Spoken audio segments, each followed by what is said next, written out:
मन की दो अवस्थाएं हैं, एक दौड़ता हुआ मन, एक ठहरा हुआ मन। दौड़ता हुआ मन निरंतर ही जहां होता है वहां नहीं होता।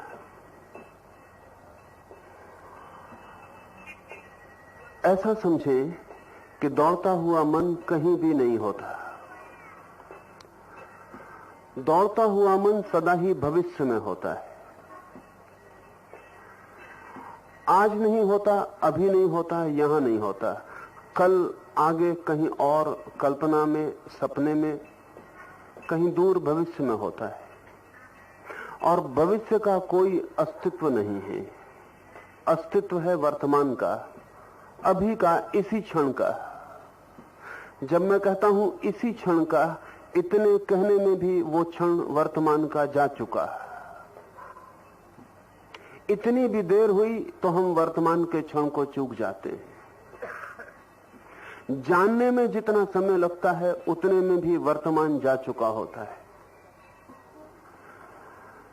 एक क्षण हमारे हाथ में है अस्तित्व का, लेकिन मन सदा वासना में, भविष्य में होता है। भविष्य का कोई अस्तित्व नहीं। इसलिए दौड़ता हुआ मन कहीं होता ही नहीं। जहां हो सकता है वहां होता नहीं, और जहां हो ही नहीं सकता वहां होता है। वर्तमान में हो सकता था, लेकिन वर्तमान में दौड़ता हुआ मन नहीं होता। आप वर्तमान में दौड़ नहीं सकते, जगह नहीं है, स्पेस नहीं है। दौड़ने के लिए भविष्य का विस्तार चाहिए, वासना के लिए अनंत विस्तार चाहिए। वर्तमान का क्षण बहुत छोटा है। उस छोटे से क्षण में आपकी वासना ना समा सकेगी। ये जो दौड़ता हुआ मन है, ये दौड़ता ही रहता है। कहीं भी ठहरने का इसे उपाय नहीं। जहां ठहर सकता है वर्तमान में, वहां ठहरता नहीं, और भविष्य तो है नहीं, वहां सिर्फ दौड़ सकता है। ठहरने की वहां कोई सुविधा नहीं। ये दौड़ता हुआ मन ही हमारी बीमारी है, रोग है। अगर अधार्मिक आदमी की हम कोई परिभाषा करना चाहें तो वो परिभाषा ऐसी नहीं हो सकती है कि वो आदमी जो ईश्वर को न मानता हो, क्योंकि ऐसे बहुत से व्यक्ति हुए हैं जो ईश्वर को नहीं मानते और धार्मिक हैं। महावीर हैं, बुद्ध हैं, वे ईश्वर को नहीं मानते हैं पर परम धार्मिक हैं। उनकी आस्तिकता में रत्ती भर भी संदेह नहीं। और अगर बुद्ध और महावीर की धार्मिकता में संदेह होगा तो इस पृथ्वी पर फिर कोई भी आदमी धार्मिक नहीं हो सकता। अधार्मिक आदमी उसे नहीं कह सकते हैं जो ईश्वर को न मानता हो। अधार्मिक आदमी उसे भी नहीं कह सकते जो वेद को ना मानता हो, बाइबल को ना मानता हो, कुरान को ना मानता हो। अधार्मिक आदमी केवल उसे कह सकते हैं कि जिसके पास केवल दौड़ता हुआ मन है, ठहरे हुए मन का जिसे कोई अनुभव नहीं। फिर वो कुछ भी मानता हो, ईश्वर को मानता हो, आत्मा को मानता हो, वेद को, कुरान को, बाइबल को मानता हो, अगर दौड़ता हुआ मन है तो वह आदमी धार्मिक नहीं। और फिर चाहे वो कुछ भी ना मानता हो, लेकिन अगर ठहरा हुआ मन है तो वह आदमी धार्मिक है। क्योंकि मन जहां ठहरता है वहीं तत्क्षण उस परम सत्ता से संबंध जुड़ जाता है। हम उसे क्या नाम देते हैं ये गौण बात है। कोई उसे ईश्वर कहे ये उसकी मर्जी, और कोई उसे आत्मा कहे ये भी उसकी मर्जी, और कोई उसे कोई भी नाम न देना चाहे ये भी उसकी मर्जी, और कोई उसके संबंध में चुप रह जाए ये भी उसकी मर्जी। कोई उसे शून्य कहे, कोई उसे मिट जाना कहे, कोई उसे पूरा हो जाना कहे, ये उसकी मर्जी की बात है। लेकिन जहां मन ठहरा वहीं आदमी धार्मिक हो जाता है। इस मन को ठहराने के लिए कल के सूत्र में कृष्ण ने जो शब्द उपयोग किया है उसे हम थोड़ा ठीक से समझ लें तो इस सूत्र में प्रवेश आसान हो जाएगा। समझना कहना शायद ठीक नहीं, क्योंकि समझ तो हम बहुत बार लेते हैं फिर भी कोई समझ पैदा नहीं होती। शायद उचित होगा कहना कि हम उस सूत्र को थोड़ा कर लें तो ये सूत्र समझ में आ सकेगा। कृष्ण ने कहा है निश्चल ध्यान योग को जो उपलब्ध होता है वो मेरे में एक ही भाव से ठहर जाता है। निश्चल ध्यान योग क्या है वो मैंने कल आपसे कहा, लेकिन कैसे आप उसे कर सकते हैं वो मैं आज आपसे कहना चाहूंगा। क्या है एक बात है, कैसे किया जा सकता है बिल्कुल दूसरी बात है। निश्चल ध्यान योग का अर्थ समझ लेना एक बात है, निश्चल ध्यान योग की प्रक्रिया में उतर जाना बिल्कुल दूसरी बात है। और प्रक्रिया में उतरे बिना कोई भी जान नहीं पाएगा, समझ कितना ही ले। इसलिए बहुत बार जिन्हें हम समझदार कहते हैं उनसे ना समझ आदमी खोजने मुश्किल होते हैं। वे सब समझते हैं और जानते कुछ भी नहीं। सच तो यह है कि वे इतना समझते हैं कि सोचते हैं जानने की अब कोई जरूरत ही ना रही। शब्द का उनके पास भंडार हो सकता है, अनुभव का उनके पास कण भी नहीं होता। अनुभव का संबंध ध्यान क्या है इसे समझने से नहीं है, ध्यान कैसे होता है इसमें उतर जाने से है। ध्यान एक अनुभूति है। ध्यान के सैकड़ों प्रकार हैं और सैकड़ों मार्गों से लोग ध्यान को उपलब्ध हो सकते हैं। निश्चल ध्यान योग की तरफ पहुंचने के लिए भी सैकड़ों रास्ते हैं और पृथ्वी पर अनेक अनेक रास्तों से चल के लोग उस क्षण को उपलब्ध हो गए हैं जिसे हम मन का ठहर जाना कहें। एक छोटी सी प्रक्रिया मैं आपसे कहूंगा, सरल, जिसे आप कर सकें और आपको निश्चल मन की थोड़ी सी झलक और छाया भी मिलनी शुरू हो जाए तो आपकी जिंदगी रूपांतरित होने लगेगी। एक नए आदमी का जन्म आपके भीतर हो जाएगा, पुराना आदमी बिखरने पिघलने लगेगा और एक नई चेतना, एक नया केंद्र, देखने का एक नया ढंग, जीने की एक नई प्रक्रिया, होने की एक नई व्यवस्था आपके भीतर पैदा हो जाएगी। जैसे अचानक अंधे की आंख खुल जाए या जैसे अचानक बहरे को कान मिल जाएं, या जैसे अचानक कोई मरा हुआ पुनरुज्जीवित हो जाए, ठीक ध्यान के अनुभव से ऐसी ही व्यापक क्रांतिकारी घटना चेतना में घटती। मन तो एक अंडे की तरह है। अंडा जब टूटता है तो पक्षी पंख फैलाकर आकाश में उड़ता है और अंडा अगर रुका रह जाए तो जो अंडा पक्षी को संभालने के लिए था, उसकी सुविधा और व्यवस्था के लिए था, उसकी सुरक्षा के लिए था, वही उसके लिए कब्र बन जाएगा। अंडे को टूटना ही चाहिए। मन जरूरी है। आदमी बिना मन के पैदा हो तो वैसा ही होगा जैसा बिना अंडे के कोई पक्षी पैदा हो तो मुश्किल में पड़ जाए। मन बिल्कुल जरूरी है, लेकिन अंडे की तरह ही जरूरी है। एक सीमा तक साथी है, एक सीमा के बाद दुश्मन हो जाता है। एक जगह तक बचाता है, एक सीमा के बाद हानि पहुंचाने लगता है। एक सीमा तक सहारा है, एक सीमा के बाद कारागृह हो जाता है। और हमारा मन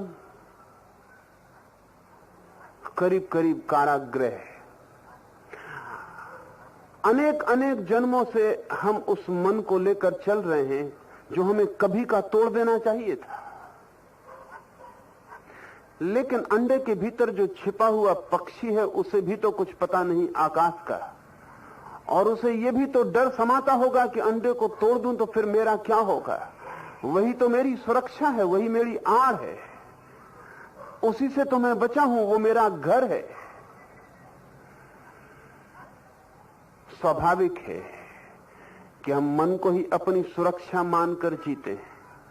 इसलिए अगर कोई आपके शरीर को बीमार कह दे तो आप नाराज नहीं होते। कोई अगर कह दे कि आप दुबले दिखाई पड़ते हैं, बीमार मालूम होते हैं, तबीयत खराब है, तो सहानुभूति मालूम पड़ती, लगता है ये आदमी मित्र है। लेकिन कोई आपसे कह दे कि आपका मन बीमार मालूम पड़ता है, कुछ मन में ज्वर मालूम होता है, मन में कुछ विक्षिप्तता दिखाई पड़ती, पागलपन मालूम पड़ता है, तो फिर ये आदमी मित्र नहीं मालूम पड़ता, ये दुश्मन मालूम पड़ता है। क्योंकि शरीर को हम अपने से दूर मान पाते हैं, लेकिन मन के साथ तो हम अपने को एक ही मानते हैं। इसलिए जब कोई कहता है आपका शरीर बीमार है, तो वो ये नहीं कहता कि आप बीमार हैं, आपका शरीर बीमार है। लेकिन जब कोई कहता है कि आपका मन रुग्ण है, तो आपको तत्काल लगता है कि इसका मतलब हुआ कि मैं पागल हूं, मैं रुग्ण हूं। मन के साथ हमारा तादात्म्य, आइडेंटिटी गहरी है। हमने अपने को मन के साथ एक समझ रखा है, और इस तरह पक्षी अंडे के बाहर होने में असुविधा पाता है, उपाय नहीं रह जाता। अंडे को ही पक्षी समझ ले कि मेरा होना है, तो कठिनाई हो जाती। ध्यान मन के तोड़ने का नाम है, या कहें मन के ठहरने का नाम, या कहें मन के तोड़ने का नाम, या कहें मन के पार हो जाने का नाम। इससे कोई भेद नहीं पड़ता है। एक छोटी प्रक्रिया आपसे कहता हूं, जिससे आप इस अंडे के बाहर आ सकते हैं। अगर आपने चित्र देखे हो बच्चों के, उनके मां के पेट में, गर्भ में, मां के पेट में बच्चा जिस हालत में होता है गर्भ में, उस अवस्था में मनोवैज्ञानिक कहते हैं, योग की गहरी खोज कहती है कि मां के पेट में जब बच्चा होता है, जिस पोस्चर में, जिस आसन में, उस समय बच्चे के पास न्यूनतम मन होता है, ना के बराबर मन होता है। कह सकते हैं होता ही नहीं। और बच्चे की चेतना मस्तिष्क में नहीं होती मां के पेट में, और ना ही बच्चे की चेतना हृदय में होती है। शायद आपको पता ना हो कि मां के पेट में बच्चे का हृदय नहीं धड़कता। 9 महीने बच्चा बिना हृदय धड़कने के होता है। इसलिए एक बात और समझ लेना कि हृदय की धड़कन से जीवन का कोई संबंध नहीं, क्योंकि बच्चा बिना हृदय की धड़कन के 9 महीने जिंदा रहता है। जीवन और गहरी बात है। हमसे अगर कोई पूछे कि आपकी चेतना कहां है, तो सिर पर हाथ जाएगा।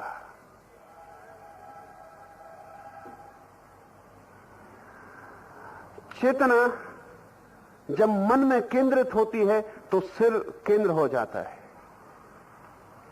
जब प्रेम में केंद्रित होती है, भाव में केंद्रित होती है, तो हृदय केंद्र हो जाता है। इसलिए प्रेमी हृदय पर हाथ रखेगा, और गणित को सुलझाने वाला आदमी अगर गणित में उलझ जाए तो सिर को खुजलाएगा, हृदय पर हाथ नहीं रखेगा। हाथ जाएगा ही नहीं हृदय पर। और प्रेमी अगर प्रेम में पड़ा हो और सिर पर हाथ रखे तो बहुत बेहुदा मालूम पड़ेगा। सिर से कोई संबंध नहीं है। चेतना जब भाव में होती है तो हृदय केंद्र होता है, और चेतना जब विचार में होती है तो मस्तिष्क केंद्र होता है। लेकिन मस्तिष्क बहुत बाद में विकसित होता है, और हृदय भी 9 महीने के बाद धड़कता है। उसके भी पहले चेतना एक केंद्र पर होती है, वो नाभि है। बच्चा मां से नाभि से जुड़ा होता है। जीवन का पहला अनुभव बच्चे को नाभि पर होता है। जिन लोगों को मन के पार जाना है, उन्हें हृदय मस्तिष्क दोनों से उतर के नाभि के पास वापस लौटना होता है। अगर आप फिर से अपनी चेतना को नाभि के पास अनुभव कर सकें तो आपका मन तत्क्षण ठहर जाएगा। तो 2 इस ध्यान की प्रक्रिया, जिसको मैं निश्चल ध्यान योग की तरफ एक विधि कहता हूं, 2 बातें ध्यान में रखनी जैसी जरूरी है। जैसा कि सूफी फकीरों को अगर आपने देखा हो प्रार्थना करते, या मुसलमानों को आपने नमाज पढ़ते देखा हो, तो जिस भांति घुटने मोड़कर वे बैठते हैं, वैसे घुटने मोड़कर बैठ जाएं। बच्चे के घुटने ठीक उसी तरह मुड़े होते हैं मां के गर्भ में। आंख बंद कर लें, शरीर को ढीला छोड़ दें, और श्वास को बिल्कुल शिथिल छोड़ दें, रिलैक्स छोड़ दें, ताकि श्वास जितनी धीमी और जितनी आहिस्ता आए जाए उतना अच्छा। श्वास जैसे न्यून हो जाए, शांत हो जाए। श्वास को दबा के शांत नहीं किया जा सकता है। अगर आप रोकेंगे तो श्वास तेजी से चलने लगेगी। रोकें मत, सिर्फ ढीला छोड़ दें। आंख बंद कर लें और अपनी चेतना को भीतर नाभि के पास ले आएं। सिर से उतारें हृदय पर, हृदय से उतारें नाभि पर, नाभि के पास चेतना को ले जाएं। श्वास का हल्का सा कंपन पेट को नीचे ऊपर करता रहेगा। आप अपने ध्यान को आंख बंद करके वहीं ले आएं जहां नाभि कंपित हो रही है। श्वास के धक्के से पेट ऊपर नीचे हो रहा है, आंख बंद करके ध्यान को वहीं ले आएं। शरीर को ढीला छोड़ते जाएं। थोड़ी देर में शरीर आपका आगे झुकेगा और सिर जाके जमीन से लग जाएगा। उसे छोड़ दें और झुक जाने दें। जब सिर आपका जमीन से लग जाएगा तब आप ठीक उस हालत में आ गए जिस हालत में बच्चा मां के पेट में होता है। शांत होने के लिए इससे ज्यादा कीमती आसन जगत में कोई भी नहीं है।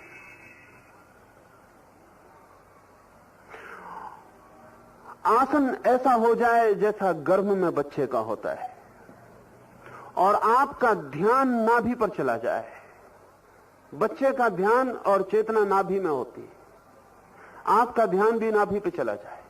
अनेक बार ध्यान उचट जाएगा, कहीं कोई आवाज होगी ध्यान चला जाएगा, कहीं कोई बोल देगा कुछ ध्यान चला जाएगा, नहीं कहीं कुछ होगा तो भीतर कोई विचार आ जाएगा और ध्यान हट जाएगा। उससे लड़े मत। अगर ध्यान हट जाए चिंता मत करें। जैसे ही ख्याल में आए कि ध्यान हट गया, वापस अपने ध्यान को नाभि पर ले आए। किसी कलह में ना पड़े, किसी कॉन्फ्लिक्ट में ना पड़े कि ये मन मेरा क्यों हटा, ये मन बड़ा चंचल है, ये क्यों हटा, नहीं हटना चाहिए। इस सब व्यर्थ की बात में मत पड़े। जब भी ख्याल आ जाए वापस नाभि पर अपने ध्यान को ले आए और 40 मिनट कम से कम, ज्यादा कितनी भी देर कोई रह सकता है, ठीक ऐसे बच्चे की हालत में मां के गर्भ में पड़े रहे। संभावना तो यह है कि 2-4-8 दिन के प्रयोग में ही आपको एक गहरी निश्चलता भीतर अनुभव होनी शुरू हो जाएगी। ठीक आप बच्चे के जैसे सरल चेतना में प्रवेश कर जाएंगे। मन ठहरा हुआ मालूम पड़ेगा। जितना नाभि के पास होंगे उतनी देर मन ठहरा रहेगा और जब नाभि के पास रहना आसान हो जाएगा तो मन बिल्कुल ठहर जाएगा। मन भी चलता है, हृदय भी चलता है, नाभि चलती नहीं। मन की भी दौड़ है, विचार की भी दौड़ है, भाव की भी दौड़ है, नाभि की कोई दौड़ नहीं। अगर ठीक से समझें तो मन भी भविष्य में होता है, हृदय भी भविष्य में होता है, नाभि वर्तमान में होती है। Just in the moment, here and now, अभी और यहीं। जो आदमी नाभि के पास जितना जाएगा अपनी चेतना को लेकर, उतना ही वर्तमान के करीब आ जाएगा। जैसे बच्चा नाभि से जुड़ा होता है मां से, ऐसे ही एक अज्ञात नाभि के द्वार से हम अस्तित्व से जुड़े हैं। नाभि ही द्वार है। जिन लोगों को, शायद 2-4 लोगों को यहां भी कभी अगर शरीर के बाहर होने का कोई अनुभव हुआ हो, पृथ्वी पर बहुत लोगों को कभी कभी अचानक आकस्मिक हो जाता है, अचानक लगता है कि मैं शरीर के बाहर हो गया। तो जिन लोगों को भी शरीर के बाहर होने का आकस्मिक या ध्यान से या किसी साधना से अनुभव हुआ हो, उनको एक अनुभव निश्चित होता है कि जब वे अपने को शरीर के बाहर पाते हैं तो बहुत हैरानी से देखते हैं कि उनके बीच और उनके शरीर जो नीचे पड़ा है, उसकी नाभि से कोई एक प्रकाश की किरण की भांति कोई चीज उन्हें जोड़े हुए है। पश्चिम में वैज्ञानिक उसे सिल्वर कार्ड, रजत रज्जू का नाम देते हैं। जैसे हम मां से जुड़े होते हैं इस भौतिक शरीर से, ऐसी ही इस बड़े जगत, इस बड़े अस्तित्व से, इस प्रकृति या अस्तित्व के गर्भ से भी हम नाभि से ही जुड़े होते हैं। तो जैसे ही आप नाभि के निकट अपनी चेतना को लाते हैं, मन निश्चल हो जाता है। जीसस का बहुत अद्भुत वचन है, शायद ही ईसाई उसका अर्थ समझ पाए। जीसस ने कहा है कि तुम तभी मेरे प्रभु के राज्य में प्रवेश कर सकोगे जब तुम छोटे बच्चों की भांति हो जाओ। लेकिन मोटे अर्थ में इसका यही अर्थ हुआ कि हम बच्चों की तरह सरल हो जाएं। लेकिन गहरे वैज्ञानिक अर्थ में इसका अर्थ होता है कि हम बच्चे की उस आत्यंतिक अवस्था में पहुंच जाएं जब बच्चा होता ही नहीं, मां ही होती है और बच्चा मां के सहारे ही जी रहा होता है। ना अपनी कोई हृदय की धड़कन होती, ना अपना कोई मस्तिष्क होता, बच्चा पूरा समर्पित मां के अस्तित्व का अंग होता है। ठीक ऐसी ही घटना निश्चल ध्यान योग में घटती है। आप समाप्त हो जाते हैं और परमात्मा के साथ एक ही भाव हो जाता है और परमात्मा के द्वारा आप जीने लगते हैं। ये जो कृष्ण ने कहा है कि निश्चल ध्यान योग से मुझ में एक ही भाव को स्थित हो जाता है, इसका ठीक वही अर्थ है जो बच्चे और मां के बीच स्थूल अर्थ है, वही अर्थ साधक और परमात्मा के बीच सूक्ष्म अर्थ है। इस प्रयोग को थोड़ा करेंगे तो जो अर्थ स्पष्ट होंगे वे अर्थ शब्दों से स्पष्ट नहीं किए जा सकते।